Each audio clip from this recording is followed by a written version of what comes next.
सत्तावन के स्वाधीनता संग्राम में प्रारंभ में तो भारतीय पक्ष की जीत हुई, पर फिर अंग्रेजों का पलड़ा भारी होने लगा। भारतीय सेनानियों का नेतृत्व नाना साहब पेशवा कर रहे थे। उन्होंने अपने सहयोगियों के आग्रह पर बिठूर का महल छोड़ने का निर्णय कर लिया।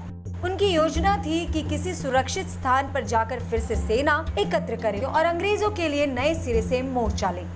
मैना नाना साहब की दत्तक पुत्री थी। वह उस समय केवल 13 वर्ष की थी। नाना साहब बड़े असमंजस में थे कि उसका क्या करें। नए स्थान पर पहुंचने में न जाने कितने दिन लगे और मार्ग में न जाने कैसी कठिनाइयां आए।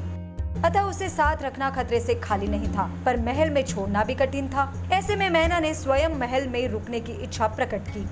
नाना साहब ने उसे समझाया कि अंग्रेज अपने बंदियों से बहुत दुष्टता का व्यवहार करते हैं। फिर मैना तो एक कन्या थी, अतः उसके साथ दुराचार भी हो सकता था, पर मैना साहसी लड़की थी। उसे अस्त्र शस्त्र चलाना भी सीखा था।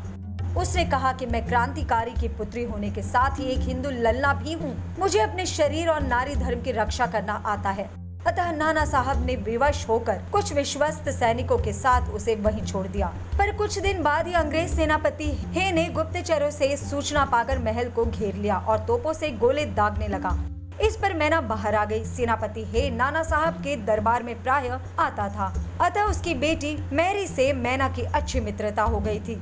मैना ने यह संदर्भ देकर उसे महल गिराने से रोका, पर जनरल आउचरम के आदेश के कारण सेनापति हे विवश था।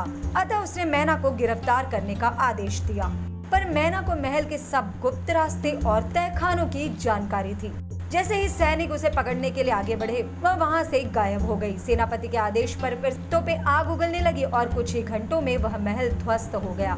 सेनापति ने सोचा कि मैना भी उस महल में दबकर मर गई होगी। वह वापस अपने निवास पर लौट आया, पर मैना जीवित थी। रात में वह अपने गुप्त ठिकाने से बाहर आकर यह विचार करने लगी कि उसे अब क्या करना चाहिए। उसे मालूम नहीं था कि महल ध्वस्त होने के बाद भी कुछ सैनिक वहां तैनात हैं।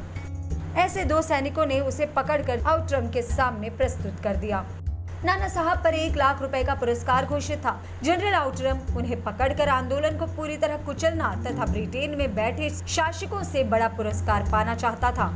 उसने सोचा कि मैना छोटी सी बच्ची है, अतः पहले उसे प्यार से समझाया गया, पर मैना चुप रही। यह देखकर उसे जिंदा जला देने की धमकी दी गई, पर मैना इससे भी विचलित नहीं हुई।